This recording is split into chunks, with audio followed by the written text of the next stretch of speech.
Yra žinoma, kad kadaise, prieš keletą tūkstančių metų, baltų kalbomis kalbėta dideliuose plotuose, nuo Vyslos upės vakaruose iki Okos rytuose. Ta visų pirma liudija visame šiame plote išplitę baltiškos kilmės vandenvardžiai, tai yra upių ir ežerų vardai. Maždaug nuo 1-ojo tūkstantmečio po Kristaus vidurio baltų kalbų vartojimo plotas ima trauktis, nemažoje dalyje rytinio arealo teritorijų apsigyvenant naujai atvykusiams slavų gentims, o seniesiems vietos gyventojams palengva su jomis asimiliuojantis ir pereinant prie slavų kalbų. Istoriniais laikais, maždaug 12-13 amžiuje, baltų gentis matome jau daug mažesnėme plote Baltijos jūros pietrytinėse pakrantėse. Iš istorinių šaltinių žinome tų genčių vardus – prūsai, jotvingiai, kuršiai, lietuviai, žemgaliai, sėliai, latgaliai. Visos šios gentis turėjusios turėti savo atskiras kalbas, iš kurių galiausiai susiformavo ir mūsų dienas pasiekė vos dvi – lietuvių ir latvių. Likusioms buvo lemta išnykti. Iš išnykusių baltų kalbų geriausiai žinoma prūsų kalba, palikusi rašto paminklų, kuriais remiantis galima šią kalbą patikimai rekonstruoti. Apie ją plačiau žiūrėkite mūsų paskaitoje Prūsų kalbos pėdsakai. Apie kitas išnykusias baltų kalbas žinoma nepalyginamai mažiau. Kadangi jos patikimų rašto paminklų nėra palikusios, nėra įmanoma tiksliai atkurti jų gramatikos ar žodyno. Tačiau galima susidaryti bent apytikslį vaizdą apie pavienes šių kalbų ypatybės, remiantis asmenvardžių, vietovardžių ar jų teritorijoje šiuo metu vartojamų tarmių ypatybių duomenimis. Apie tai ir bus šis mūsų pasakojimas. Pradžioje išsiaiškinkime, ką apskritai žinome apie baltų kalbas. Baltų kalbomis vadiname kalbas, kurias vienyje kilmė iš bendro šaltinio – baltų prokalbės. Žinomas baltų kalbas skirstome į vakarų ir rytų pogrupius. Rytų pogrupiai priskiriamos abidvi gyvosios kalbos – lietuvių ir latvių, vakarų – išnykusi, bet mums pakankamai gerai pažįstama prūsų kalba. Pagal tam tikrus požymius, sąlyginai kiekvienai iš šių šakų galime priskirti ir likusias žinomas kalbas, nors ne dėl visų mokslininkai yra bendros nuomonės. Reikia manyti, kad senovėje būta ir daugiau baltų kalbų šakų, kurioms turėjo priklausyti dar prieš istoriniais laikais išnykusios kalbos. Kartais literatūroje šios kalbos įvardijamos Dnepro baltų vardu. Tačiau apie šių kalbų tikruosius pavadinimus ar konkrečias jų ypatybės nedaug ką te galime pasakyti. Tad plačiau pakalbėkime apie istoriniais laikais gyvavusių baltų genčių kalbas. Pradėkime iš eilės. Jotvingių gentis ar giminiškų smulkesnių genčių junginys gyveno pietvakarių Lietuvoje, taip pat dalyje rytų Lenkijos ir vakarų Baltarusijos. Jotvingiai, ar jiems labai artimos smulkesnės gentys, istoriniuose šaltiniuose taip pat vadinamos suduvių, dainavių ar palekių, poleksėnų vardais. 13 amžiaus pabaigoje Jotvingių teritoriją nukariauja Vokiečių ordinas. Dalis karo nusiaubto krašto gyventojų pasitraukė į Lietuvos didžiąją kunigaikštystę, dalis ordino yra ištremiami į Prūsijos gilumą, Sembos pusiasalį, kur vadinamajame Suduvių kampe dar 16 amžiaus šaltiniuose suduviai minimi kaip savitą kalbą ir papročius išlaikiusi gyventojų grupė. Vėliau kartu su prūsais perėjo prie vokiečių kalbos. Tuo tarpu senosiuose genties žemėse jotvingių kalba pamažu ištirpsta kraštą naujai apgyvendinančių lietuvių, lenkų ar būsimųjų baltarusių kalbų apsuptyje. Yra išlikę užrašytų jotvingiškų žodžių iš laikų, kai kalba dar buvusi gyva, tačiau šie įrašai nepalyginamai skurdesni nei, tarkime, prūsų kalbos rašto paminklai. 16 amžiuje vokiškai parašytas traktatas apie Sembo suduvių papročius, vadinamoji Suduvių knygelė. Joje pateikiama ir keletas pavienių suduvių kalbos pavyzdžių, frazių lydėdavusių vieną ar kitą knygelėje aprašytą apeigą.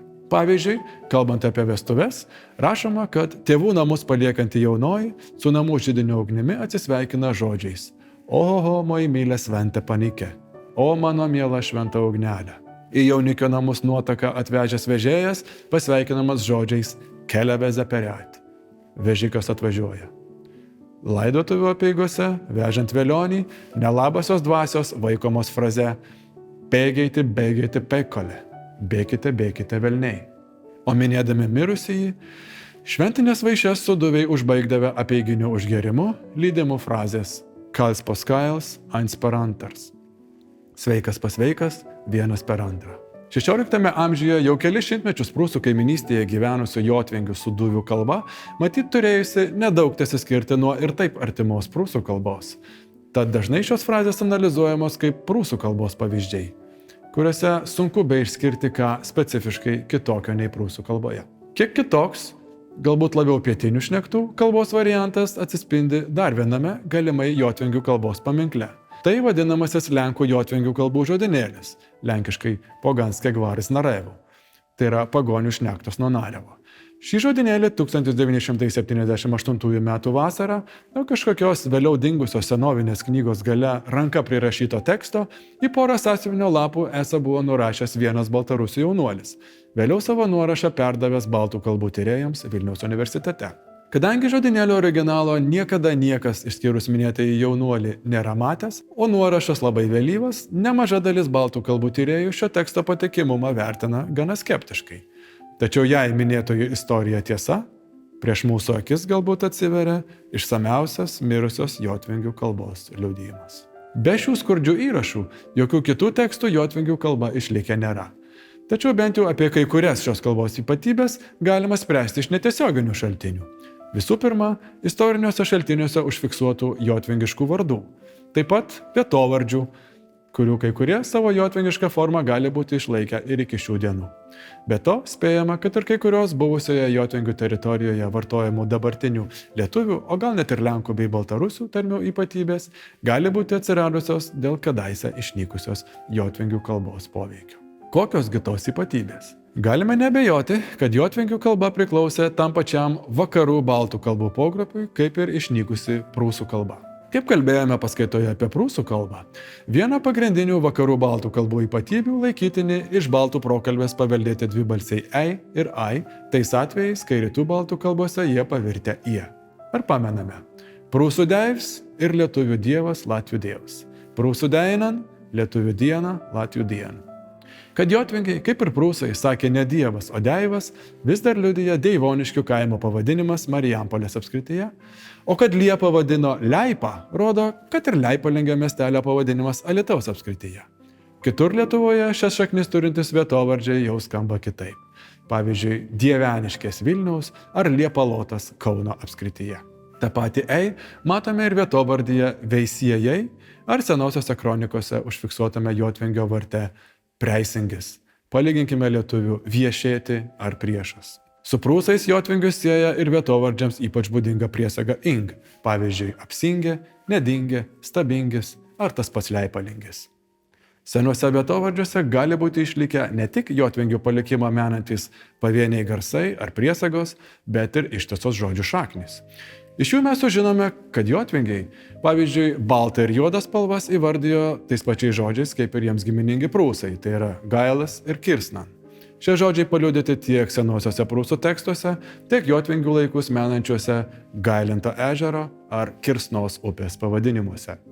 Kalną jotvingiai, kaip ir prūsai, regis vadino žodžiu garbis, palyginkime Garbaus kalną Lazdijų rajone, o akmenį stabis. Prisiminkime minėtąjį stabingi. Kiek sudėtingiau yra nustatyti tokias jotvingių kalbos ypatybės, kurios galėjo būti būdingos tik jai vienai ir kurios galėtų atskirti ją ne tik nuo lietuvių, bet ir nuo prūsų kalbos. Spėjama, kad jotvingių kalbos įtaka galėtų būti aiškinami tik pietų Lietuvoje pasitaikantis vietovardžiai su kirčiuota galūne us, pavyzdžiui, Alytus, Kroblus ar Zebrius. Pietinėse lietuvių šnektose minkštieji priebalsiai t ir d tariami ypač minkštai. Minkščiau nei daugumos kitų lietuvių tartyje, o pačiuose pietryčiuose taip minkštai, kad jau nebeįmanoma atskirti nuo priebalsių ki ir gi. Pavyzdžiui, tėvas tariamas beveik kaip tėvas, o dega kaip dega.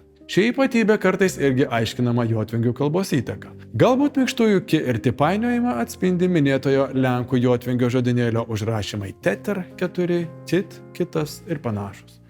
Nežinant, kaip tiksliai skambėjo pati jotvingių kalba, šių įdomių spėjimų tiesa neįmanoma nei įrodyti, nei paneigti. Kuršiai gyveno Baltijos pajūryje, dabartinėse vakarų Lietuvoje ir Latvijoje. 13 amžiaus antrojoje pusėje juos galutinai nugalėjo Livonijos ordinas. Šiauriniai kuršiai, kiek jų bebuvo likę po karų su ordinu, vėliau įsiliejo į besiformuojantį latvių etnosą, palikdami pėdsakų vakarinėse latvių kalbos tarmėse, nors dar 16 amžiaus šaltiniuose jie yra minimi kaip atskira tauta su atskira kalba. Pietinė Kuršių dalis savo ruožtu asimiliavosi su lietuviais ir dažnai manoma padarė lemiamą įtaką formuojantis šiaurės žemaičių tarmiai. Kuršių, kaip savarankiškos baltų genties kalbos, nereikėtų painioti su vadinamąja kuršininkų kalba. Kuršininkų kalba – tai šiuo metu bebaigianti išnykti savita latvių kalbos atmaina, skambėjusi Kuršių nerijoje ir kai kuriuose kitose pajūrio žvejų kaimuose. Jie kalbėjo atvykėliai iš Latvijos Kuršo regiono, maždaug nuo 15 amžiaus ėmė keltis į Kuršių neriją. Nors potencialiai ir perėmusi vieną kitą benykstančios tikrųjų kuršių kalbos archaizmą, savo pagrindinėmis ypatybėmis kuršininkų kalba vis dėlto jau laikytina latvių kalbos viena iš tarmių, patyrusi didelę vokiečių ir lietuvių kalbų įtaką. Senąja kuršių kalba užrašytų patikimų tekstų nėra. Spėjama, kad kuršių kalbos ypatybių galima būtų įžvelgti maldos Tėve mūsų tekste, pateikiamame 16 amžiuje parašytoje Simono Grunau Prūsų žemės kronikoje. Nors tekstas ir pristatomas kaip prūsiškas, geriau įsigilinus matyti, kad jis iš tiesų parašytas savita latvių kalbos atmaina, tikėtina su benykstančios kuršių kalbos priemaišomis. Lingvistai diskutuoja, kuriam baltų kalbų pogrupiui, vakarų ar rytų, reikėtų priskirti kuršių kalbą. Atsižvelgiant į duomenų trūkumą, turbūt to objektyviai ir nėra galima padaryti.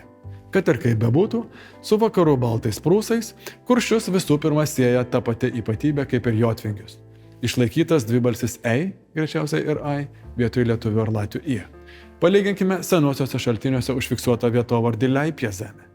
Šiandien jis jau sulietuvintas ir skamba kaip lieplaukė, bet 1253 metais, kai buvo vokiečių nugirstas ir pirmą kartą užrašytas, kuršiai jį vis dar tarė su dvibalsiu ei. Dar viena ypatybė siejanti kuršius su prūsais – mišriųjų dvigarsių su n išlaikymas. Kaip žinome, prūsai iš baltų prokalbės paveldėjo šios dvigarsius vaikus visais atvejais. Pavyzdžiui, žodžiuose ranka ar zansi, lietuviai kartais išlaikė, pavyzdžiui, ranka, kartais pavertė nosiniais balsiais, kurie vėliau virto tiesiog ilgaisiais balsiais, pavyzdžiui, žąsis. Tuo tarpu latviai visuomet pavertė iš pradžių nosiniais, o vėliau ilgaisiais balsiais, pavyzdžiui, ruoka ar zuos. Dabartinio žąsų galo pavadinimas kuršių lūpose 13 amžiuje dar skambėjo kaip zansugalė.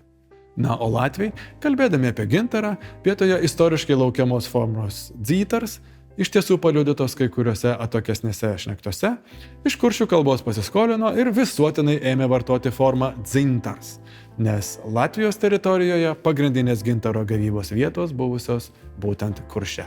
Trumpuosius balsius i ir u kuršiai regis tarė kiek atviriau, panašiai į e ar o. Save greičiausiai vadino ne tiek kuršiais, kiek koršiais. Matyt todėl, kuršių vardas skandinavų šaltiniuose užrašomas kaip kori. Taip šios balsius greičiausiai tarė ir bent dalis prūsų. Todėl žodis miltai senosiuose prūsų kalbos paminkluose užrašytas kaip meltan, o žodis pusė kaip posi. Iš kuršių taip šios balsius matyti išmoko tarti ir šiaurės žemaičiai. Pavyzdžiui, žodžius kitas arba buvo ir šiandien ištariantis kaip kets ar bova. Kuršiškos kilmės vietovardžiams būdinga priesaga ng, pavyzdžiui, Babrungas, Būtingė, Kretinga, Palanga Lietuvoje ar Kuldeiga, buvusi Kuldinga Latvijoje. Nemažiau dažna priesaga al pasitaiko ne tik vietovardžiuose – Upalė, Žemalė ar Kretingalė, bet ir specifiniuose žemaitiškose diminutyvuose – miestalis, upalis ar tiltalis. Jei domina konkretūs kuršiški žodžiai, galima pastebėti, kad, pavyzdžiui, ratą kuršiai vadino tuo pačiu žodžiu kaip prūsai – kelan. Ta liudija latvių kalbos kuršiškose šnektose užfiksuotas dviračio vežimo pavadinimas dutsali. Kuršiškos kilmės kartais laikomi ir kai kurie žodžiai bendri žemaičių bei latvių kalboms, pavyzdžiui, cyrulis vieversys ar pylė antis. Ryčiau kuršių kadaise gyventa žiemgalių. Iš visų šiaurinių baltų genčių bene ilgiausiai besipriešinusių kalavijuočių, vėliau Livonijos vokiečių ordinui. Kaip ir kuršių atveju, šiaurinės žiemgalių žemės atsidūrė Livonijos valstybės teritorijoje, kurioje žiemgalių likučiai prisidėjo prie besiformuojančios latvių tautos, o pietiniai žiemgaliai inkorporuoti į LDK sudėtį laikui bėgant sulietuvėja. Žiemgalių kalba išnyko nepalikusi visiškai jokių rašto paminklų. Tad viskas, ką apie ją žinome, tai yra tai, ką galime atsekti iš vietovardžių, asmenvardžių ar dabartinių lietuvių bei latvių tarmių ypatybių. Žiemgalių kalbą, ko gero, galime drąsiai priskirti rytų baltų kalbų pogrupiui. Joje, kaip ir lietuvių bei latvių kalbose, jau buvo atsiradęs garsas ie, nepažinotas baltų prokalbėje ir vakarų baltų kalbose. Užrašant žemgališkus vardus, to metu istoriniuose šaltiniuose šis garsas žymėtas raide e. Pavyzdžiui, Iecavos miestelio vardas užrašomas taip, Blydenės taip ir taip toliau. Paties žemgalių genties vardo seniausi užrašymai rodo, kad jame būta nebe priebalsio ž, kaip lietuvių kalboje, o z. Kaip latvių kalboje, palyginkime latvių zemgalį. Vadinasi, žemgalių kalboje baltų prokalbės priebalsiai š ir ž buvo jau virtę s ir z. Tiesa, šis pakitimas buvo įvykęs ir visose kitose mums žinomose baltų kalbose, išskyrus lietuvių. Tiek rytų, tiek vakarų. Palyginkime, kad ir lietuvių šuo ar žiema, prūsų sunis ir zeima, latvių suns ir ziema. Tervetės pilies vienas iš to meto užrašymo variantų terevetene su įterptu balsu tarp r ir v rodo, kad greičiausiai jau žemgalių kalbai buvo būdinga vadinamoji anaptiksė. Tai yra balsio įterpimas šioje pozicijoje, plačiai paplitęs vadinamosiose žemgališkosiose šnektose Latvijoje, o vietomis ir Lietuvoje. Pavyzdžiui, kur šių dienų Latvijai vietoj zirgs žirgas sako ziraks, vietoj bers beržas sako beris, o lietuviai vietoj darbas darebs, vietoj perka perek. Vietovardžiams ypač būdinga priesaga vokiečių šaltiniuose rašoma kaip ene. Nors ir ne visuomet aišku, ar čia būta priesagos ene ar iene. Dažna ir priesaga uve, pavyzdžiui, latvių iecuvė, vircuvė, audruvė ar lietuvių raktuvė, salduvė. Prieštaringi skirtingų šaltinių duomenys leidžia spėti, kad dar prieš žiemgalių žemių padalijimą tarp skirtingų valstybių ir žemgalių asimiliaciją su skirtingomis baltų tautomis jau egzistavę reikšmingų pietinių ir šiaurinių žemgalių tarmių skirtumų, siejusių vienas tarmes labiau su lietuvių, kitas su latvių kalbomis. Apie šiaurės rytų Lietuvoje ir pietryčių Latvijoje gyvenusius sėlius ir jų kalbą žinome ypač nedaug. Kalavijuočių ordino nugalėti jie buvo vieni pirmųjų, dar 13 amžiaus pradžioje, o asimiliuoti su lietuviais ir latvių protėviais latgaliais regis pradėjo dar anksčiau. Baltų prokalbės dvibalsį ei, sėliai, kaip ir kiti rytų baltai, buvo pavertę į ie. Palyginkime Viešintos upės pavadinimą senovinį užrašymą. Ežerų krašto sostinės Zarasų miesto pavadinimas galbūt atspindi netgi kelias senosios sėlių kalbos ypatybės. Pasak iš šių kraštų kilusio ir sėlių kalbą nemažai nagrinėjusio kalbininko Kazimiero Būgos, šio miesto pavadinime reikėtų įžvelgti žodį ežeras, kuris sėliškai galėjo skambėti ezeras, o gal net ir azaras. Tad pirminis miesto pavadinimas galėjęs būti Azarasai. Sėlių krašte vėliau apsigyvenusiems lietuviams, nebejaučiant ryšio su žodžiu ežeras, galiausiai pavadinimas įgijęs dabartinę formą. Kaip matome, priebalsis ž sėlių kalboje, kaip ir daugumoje kitų žinomų baltų kalbų, latvių, prūsų, jotvingių, kuršių, žemgalių, buvo virtęs z. Dar palyginkime kitus sėlos krašto vietovardžius – Zaduojas, Zalvas, Zirnajai ir taip toliau. Balsis e sėlių kalboje tikėtina buvo tariamas labai plačiai, panašiai į a. Tai rodo ne tik balsis a Zarasų pavadinime, bet ir šių dienų balsių e ar e platinimas ar vertimas balsių a tiek šiaurės rytų lietuvių, tiek pietryčių latvių tarmėse, kur sakoma dada vietoj dėdė ar madus vietoj medus. Galiausiai, sėliškos kilmės vietovardžiai pasižymi specifinėmis priesagomis. Be keistosios as Zarasų pavadinime dar galime atkreipti dėmesį į priesagas es, ai, uoj, ėt, ykšt. Pavyzdžiui, bradesiai, lakajai, zaduojas, drisvieta ar anykšta. 13 amžiuje buvusių baltų genčių žemėse susiformuoja 3 labai skirtingos viduramžių valstybės, kuriuose iš ankstesnių atskirų genčių kalbų per kelis šimtmečius galutinai išsikristalizuoja 3 pagrindinės baltų kalbos. Šiaurėje, Livonijos valstybėje buvusios latgalių genties, palyginti nedaug nukentėjusios nuo kalavijuočių ordino kalbos pagrindu, susiformuoja dabartinė latvių kalba, į save įtraukusi ir atskiras giminiškų kuršių, žemgalių bei sėlių kalbų ypatybės. Lietuvos didžiojoje kunigaikštystėje formuojasi ir plinta lietuvių kalba, vis dar menanti kitų minėtų baltų kalbų pėdsakus atskirose tarmėse ar vietovardžiuose. Vakaruose įkurtos Vokiečių ordino valstybės, vėliau Prūsijos kunigaikštystės teritorijoje, dar ilgą laiką vartota prūsų kalba, greičiausiai apjungusi ar išstūmusi įvairias buvusias vakarų baltų tarmes. Tačiau iki mūsų dienų pati irgi nebeišlikusi. Jei norėtumėte sužinoti daugiau apie senąsias baltų kalbas ir jų tarpusavio santykius, informacijos galite rasti įvairiuose tam skirtuose leidiniuose. Pavyzdžiui, Zigmo Zinkevičiaus lietuvių kalbos istorijoje ar Pietro Umberto Dini baltų kalbų lyginamojoje istorijoje. O jei dar nesate matę mūsų pasakojimų apie prūsų ir latvių kalbas ar baltų prokalbę, baltų kilmę, seniausius baltiškus tekstus ar baltistikos mokslo ištakas, kviečiame pasižiūrėti. Su jumis buvo Vytautas Rinkevičius iš Vilniaus universiteto baltistikos katedros ir LMA Jaunosios akademijos. Ačiū, kad žiūrėjot.